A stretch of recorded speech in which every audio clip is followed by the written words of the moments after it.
It's time for the Douglas Coleman Show. Mr. Smooth and Savvy is joined by guests from all walks of life, from the entertainment industry to authors to political and social commentators, the famous and not so famous, the controversial and the light and fluffy. We have it all. Now, here's Douglas Coleman.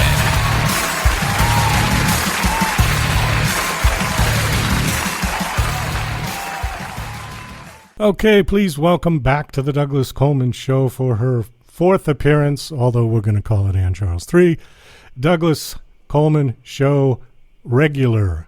I think that's good, yeah? I like that. Please welcome Ann Charles. Hi, Ann. Hi, thanks for having me back again. It's always fun to chat with you.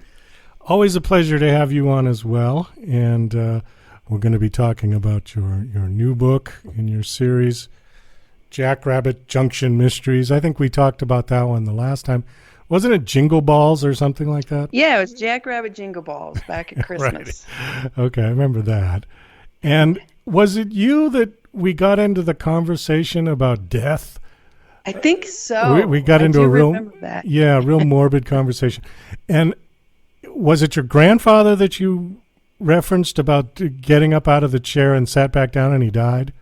Wow, what a memory. Yes, that's it. That was the way. I still say that's the way to go. Well, stand up, I don't feel so good, and sit back down and be done. Yeah, it's interesting because just like 3 weeks ago, we had something very similar happen in our family. My father-in-law, who was one of these guys that was just real quiet type, and he had his garage workshop. He was always fixing something. You know those kind of guys, right?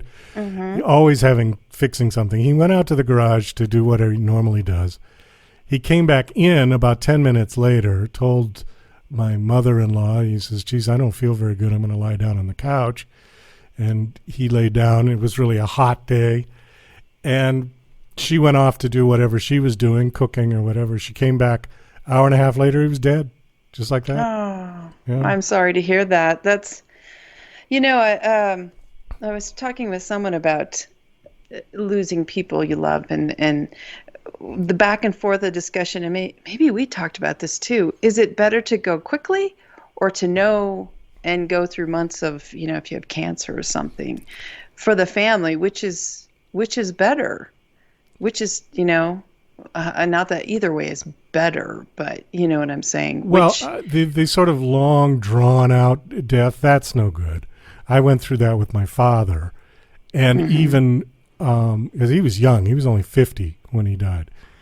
And my grandfather was very much alive, his father.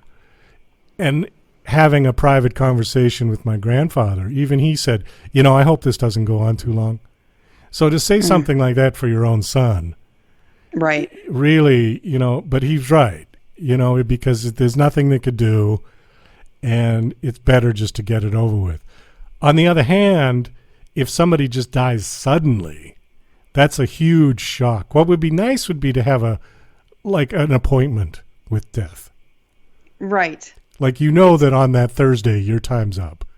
Yeah, so if you're going to see me, come see me and say, come see me now. Talk. And if I owe you money, you better come see me. Yeah. Because I'm going soon. And you can get your affairs in order and your will or whatever you have to do. Say goodbye to everybody and then go. That's the best way, I think. Yeah, not to spend too much time dwelling on it yourself or those around you, close to you, because that's hard on them. But at the same time, gives them enough time to kind of prepare themselves. Right, exactly. So it's the happy medium between the two. Right. Between the long drawn out death and bang, hit by a bus, you're gone. Yeah. Okay, well, off with that cheery conversation. Let's go with something else. You survived COVID all right? You didn't get it, right? I did get it. Oh, you did get it. Okay. I was finishing up one of my, it was Deadwood Mystery Series number 12, and trying to get it done in time to go to Deadwood for the annual fan party we have and have it there for those who come, for book signings and whatnot. And of course, that means you're stressed out at the end of writing and pushing. And my kids one of them came home from school with a cold, we thought. and it was actually COVID, and they made it through okay. It knocked me down, and I just kept getting worse. But I was tired, not sleeping much, pushing hard to finish. And it knocked me back a week right during trying to get this book done. And so I did manage, and we got it through the whole process we do to release, all the editing and stuff, except for just the final read through that I typically do, and one of my kind of first draft readers helps me with. And we put it out anyway, and we called it the COVID edition and said, there's errors in this, a few left, I'm sure. Good luck finding it for those who want to. And we only printed, I think, 170, numbered them, and we sold them that way. And then shortly after, by the time we were actually there, because you have to order, books far in advance, the final product was there and available. So, yeah, we had this special COVID edition, which I signed every time just about with, happy reading, damned COVID, and Charles, and still got the book out that way. But it was hard. When I was down for the count over the weekend, I had the COVID test Friday. I didn't get the results till Monday, and I didn't know if I had it or not, which was good, I think, because I just kept thinking, this is a really bad cold, and I was monitoring my oxygen, my blood oxygen, and I went too low, but I kept telling myself, this is just a really bad cold. You're going to make it through, and I watched for blue COVID toes and all those signs, and I didn't get them. But come Monday, I was on the mend, and then I found out, I had COVID. So, wow. Now, were you vaccinated at that point? Not yet. This was not this last May. It was the May before. So we were still earlier in the vaccination process and I live in a big retirement area. So I was waiting along with my kids, they're teenagers, for them to be able to get it, and letting all the, waves of people go through vaccination ahead of us. So I did catch it. Whether that's going to be good in the long run or not, we'll see. I always wonder that for those who've never been exposed to it or never caught it at all, and those of us who have, and those of us who have had the vaccine, it's like a big science experiment how this is going to go now. Well, that's true. Although people have gotten it twice and 3 times, so it's not one of those deals like the measles where you get it once and you'll never get it again. Right. So we don't know. I mean, I think there is a lot of unanswered questions with it. I mean, initially they thought that the vaccine was going to prevent you from getting it, and now that's not true. No. Many people have gotten it after being vaccinated. But what tends to be true is that if you are fully vaccinated and you get it very mild. Right. I like to think that I am now superhuman with a power that we have not discovered yet, because of what I went through on this one, and how it all fell out. So I go with that and try to be optimistic. We don't know what my powers are yet. We'll see. We'll see. Okay. Well, so in the meantime, you've got another book. This is called Twisty Tortoise Tussles. Yes. That's book 6 of the Jackrabbit Junction mystery series. Just came out. Okay. Now, I think we touched on this last time, but I'll bring it up again. Do you know how many books you're going to put into your series, or do you just keep going until you run out of ideas? I keep going. I have a story arc, or a series arc, I should say, that I'm moving along. So it's not just random. These aren't standalone, Agatha Christie, in different places. There's actually an arc taking the whole series, and we're following along this as it unfolds. So I don't know how far out things go. That's just the way my brain kind of works. It moves along and tells this story over series. I can say each book has a mystery or story question, and it wraps up. So you don't have to they can be read alone, and I will give you a bit of a backstory, just a little, so I don't drag down the story with stuff. But it is more fun if you read through the series and get to know the characters as they come along in the series. But I don't know. No, I mean, there's a lot to come yet. And I'm not going to try to shove it all into one book or two. I like the thing to unfold organically, I guess, if you will. Okay. It makes it more fun. So, Jackrabbit Junction, I assume that this series does not have to do with rabbits, right? No, Jackrabbit Junction is the name of the town. Teeny tiny Okay. town. Yeah, it's a real dusty little town at a junction, in the middle of the desert in southeast Arizona. And there's an RV park there, a gas and carry out, little hardware store, a couple empty buildings, and a bar and grill. And that's all that's there. Okay, so this isn't Watership Down. No, not that at all. No. Okay, well, no, the name Jackrabbit Junction actually sounds like one of those old Western sort of abandoned, almost ghost town thing with the tumbleweed going across the dusty dirt road kind of place. Is that sort of what it looks like? It does. There is a state route that runs through it and goes up to the next town up, which I've named Yuccaville, which has a major mine, copper mine in it. So that town, up is a little bit bigger because of the big mine that's been there for so long and all the miners and the families, and stuff around that. Whereas Jackrabbit Junction's just kind of in between that. And if you've ever been to Nevada, Arizona, you see how towns are very spaced out. There's just, you'll go for, I always think of this in terms of playing sports in school. Those poor kids have to sit on a bus to go to the next town over to game, play a basketball game, for example. And it's got to take an hour to two sometimes to get to them. I grew up I spent a lot of time in Northwest Ohio, farm towns every 10 minutes, Yeah. So it's very different. But yeah, it's out in the desert, kind of, a little bit in the boonies. Well, anybody that's driven from Las Vegas to Reno on 95 knows that once you get out of Vegas and get past Nellis Air Force Base, I mean, there is nothing. Nothing. It's way. We've done that going back and forth to Washington, where my mother-in-law lives, many, many times out through the boonies of Nevada. It's unbelievable. And I always thought that they should, since it's all just dirt and there's nothing out there, they should just cover the entire state with solar panels.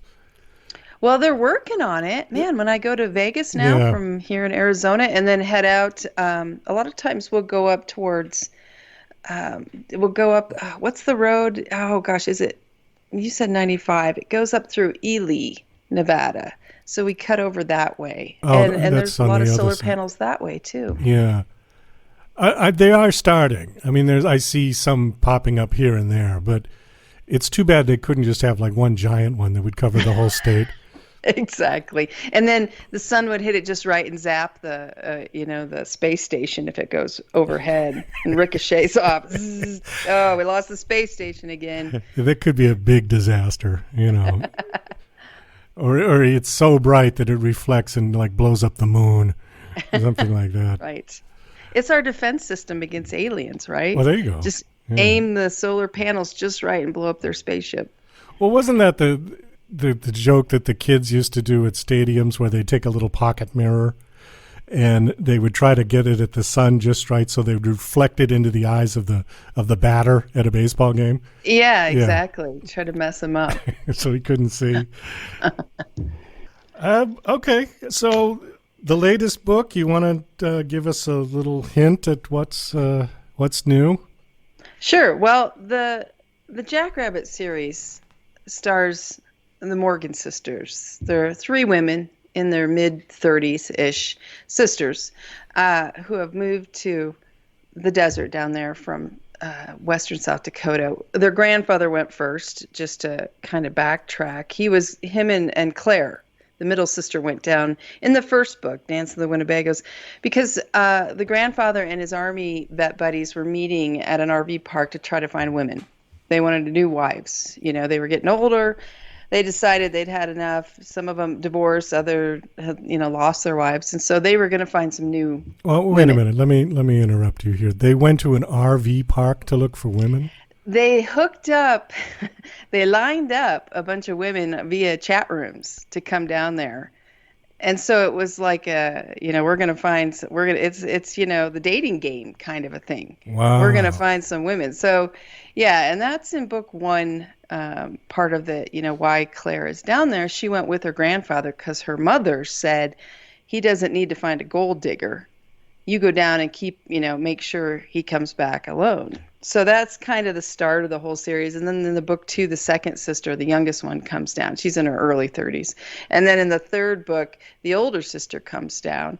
And she has a bunch of, an ex-husband, recently divorced ex-husband who's now in prison for laundering money for some, big criminals. And so she's got problems coming with her. And so it just keeps growing. And this RV park was owned by a man who he had a front of owning an antique store and that he was a traveling salesman, but he was really a thief. Only he was a thief of thieves. He would move stolen goods from one place to another, and sometimes hide them in his mines that he owned down in the corner of nowhere.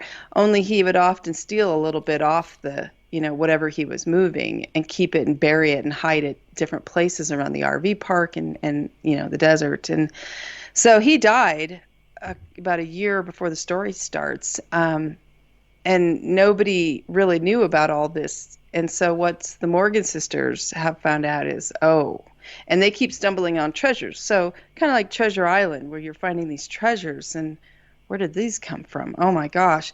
And who's coming to get them? They soon learn what he really was, this, Joe was when he was alive.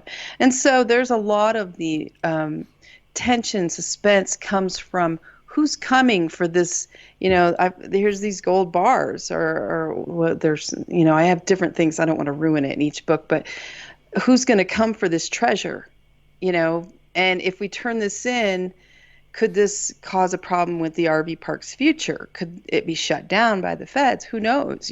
So they're not really the most law-abiding ladies.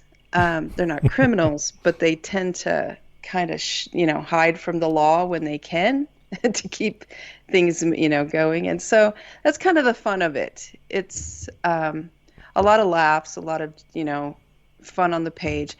And in this latest one, Twisty Tortoise Tussles, as the name sounds, there's just a bunch of plot twists and all kinds of tussles going on throughout as we, the middle sister has, through different means, found out over time that Joe, that criminal that died, might not really be dead. He might have faked his death, and he's really there watching. So that brings an all new level of tension and suspense, because he's a very bad person, of course, a very dangerous person. And so it's more of trying to figure out, is he alive, is he not? And then each sister has their own little sub-mystery going on. And I'm twisting it all together, all these different plots and problems and stuff and family drama with a lot of laughter involved. So it's not really a Hallmark movie or, after school specials like we had that'll make you cry and all that. It's more, oh my gosh, and cover your face and laugh and all that with it. Well, I like your titles. I mean, they're almost cartoonish. And I was thinking about the old Batman series when you were talking, where it's like slightly campy with the particular titles, like Twisty Tortoise Tussles. Is there an element of tongue-in-cheek in these books? Very much so. That's, Okay. I often tell people, I'm not going to change your life. It's not a super sleuth type of story. It's character driven. They're not plot driven or crime. It's a character driven story with mystery. And there's a lot of humor mixed in. My goal is to entertain you, to make you laugh, to feel like you're going through this twisty mess, like a dust devil passing through.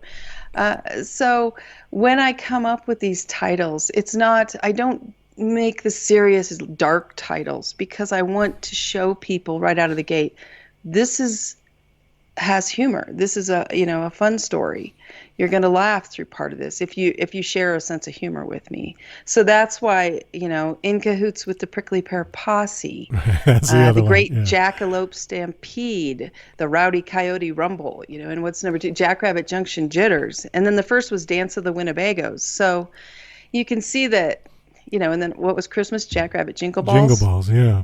And the Thanksgiving one is the Wild Turkey Tango. So I really have fun with the desert mixed in with kind of dancing, moving titles, just kind of rumbles and all that fun stuff. Well, it actually sort of gives the reader a hint as to what the book is going to be about just from that title, which I think is quite good. I think that's a very good way to do it, because then, you read that and you go, huh, okay, so there must be a little bit of humor in this. There's going to be some tongue-in-cheek. There's going to be, it's like an enticement for somebody to pick up the book and buy it. I assume you did that deliberately. That's really what we're going for here with these. And I often have to come up with the title before I can write the story. That's the way my brain works. We've got to come up with the title, and then the stories and the plot's going to move around with that title, Well, that's kind of a good way to do it, yeah. On the other hand, you don't want a title that gives away the whole book. Like if the book was called Blood Dripping Chainsaw Vixen. I like that title. Just as an example. You Right. know what that book's going to be about already. The title, Right. It makes you feel like you've already read it, right? Right, exactly. So you're not giving too much away with these titles, but you're you're setting the tone, and I like that. And it's very clever. Well, especially for those who have already read the stories too, is that we go with each new book. I'm hoping they're, like if you'd already read In Cahoots with the Prickly Pear Posse, and you had read Jackrabbit Jingle Balls, and then you hear, oh, here comes Twisty Tortoise Tussles. You just, things are going to really start mixing up now, and all this is going to be twisting and turning. And I hope that makes them excited, the readers, as they go through. So this one is out now? Twisty Tortoise Tussles? Yeah, it came out. The ebook was at the very end of July. Print book was this month. Had some stuff with Amazon go on that held that up just a little bit. And then the audiobook will be out in September. She's finishing it up right now. Okay. I probably asked you this before, but how many do you do in a year? Only 2 or 3. Okay. These are longer books. They're, 125,000 to 130 plus. So I'm not a fast writer. And I will talk to my husband, who writes the Deadwood Undertaker series with me. And I'll say, man, if we had no kids and I wasn't married and all I had was maybe a dog and 1 cat or just a cat, I could probably write a lot faster. But I get distracted by all the life and family around me, so I go a little slower. There's probably a better, healthier way. You don't want to be one of those who just sits there and writes and has cobwebs growing in the corners of the house because you haven't done anything else. Right, a permanent hunch, leaning over the keyboard. Yeah, that's not probably good for you. Yeah, I think a balanced life is a good healthy approach to a long life. Yeah. Well, it certainly feeds the humor in my, writing humor, especially during COVID and some of the, stuff in life that comes at you is not easy. It's not easy to find that funny thing to, say or have a character do. So sometimes it takes me a little longer if life, swats me with a fly swatter and knocks me down for a bit. Well, that's true. I mean, and especially for the last 3 years with COVID, I mean, there was nothing funny going on in the news. Every time you turn on the TV, more people dead, from COVID. It was like, oh, gosh. Dead and political division and infighting, and it just, Exactly. I gave up on it. Well, Ann, I think we got to wind this down. Thanks so much for coming back. It's always a pleasure to talk to you. You want to give out your website? Sure. www.anncharles.com, and that's ANN Charles. There's no E mixed in there. And from there, you can find all the books via different realtors. retailers. There you go. And as well as different formats, ebook, print, audio. And you can all find it right through there. You know, I do that with words too. I think that's the mark of somebody who has a creative mind. Because the one that I always do is peculiar for peculiar. Peculiar. That's good. I like that. I always do that. I look at it and go, like if I see it written, I say, oh, it's peculiar. And no, it's peculiar. Right. Well, thanks for having me on again. I really appreciate getting the chance to talk with you and everyone else about my the pleasure. Newest book. Take care. All right. Thank you.